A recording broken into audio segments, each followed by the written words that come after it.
क्या आप जानते हैं कि पाकिस्तान की नींव भारत में रहते हुए ही रख दी गई थी और इसकी शुरुआत हुई थी सिर्फ 14 बातों से।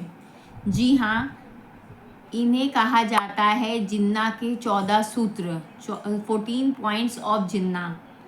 इतिहास की पृष्ठभूमि मतलब कि बैकग्राउंड चलिए जान लेते हैं क्यों ये शुरू हुआ था। 1928 में नेहरू रिपोर्ट सामने आई थी जिसमें भारत के भविष्य का खाका तैयार किया गया था, लेकिन इस रिपोर्ट में मुस्लिम को अलग पहचान और सुरक्षा की कोई गारंटी नहीं दी गई थी। यही वजह थी कि मोहम्मद अली जिन्ना ने 28 मार्च 1929 को दिल्ली में ऑल इंडिया मुस्लिम लीग के अधिवेशन में 14 पॉइंट्स पेश किए थे।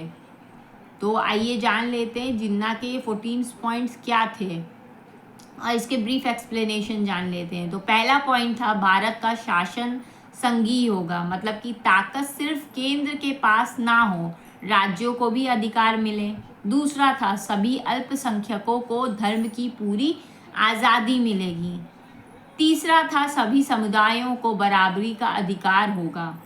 चौथा था अल्पसंख्यकों को अपनी संस्कृति, धर्म और सभ्यता बनाए रखने की छूट मिलेगी। पांचवा था हर समुदाय को अपनी शिक्षा और संस्थान चलाने की स्वतंत्रता होगी। छठा था मुसलमानों को अपने धार्मिक कानून मतलब कि शरिया के अनुसार जीवन जीने की छूट होगी। सातवां था पूजा पद्धति और धार्मिक कार्यक्रमों की आज़ादी मिलेगी। आठवां था मुस्लिमों की संस्कृति और सभ्यता की रक्षा की जाएगी।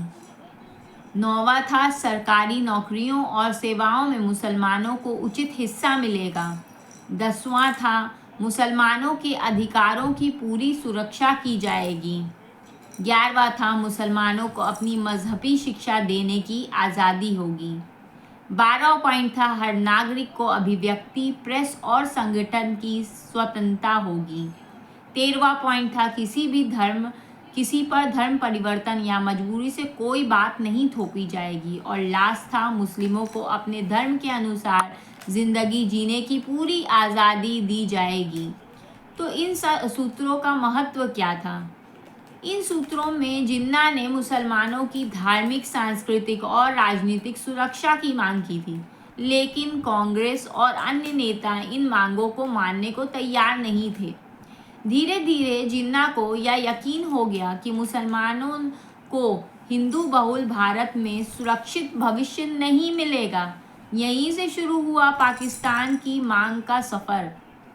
तो इससे निष्कर्ष क्या निकलता है? निष्कर्ष ये निकलता है कि जिन्ना के ये 14 सूत्र सिर्फ एक मांग नहीं थे, बल्कि एक चेतावनी थे। अगर मुसलमानों के अधिकारों को नज़रअंदाज किया गया तो भारत के टुकड़े हो सकते हैं। और अफसोस, यह चेतावनी सिर्फ 18 सालों में सच साबित हो गई। 1947 में भारत बन गया, पाकिस्तान बन गया।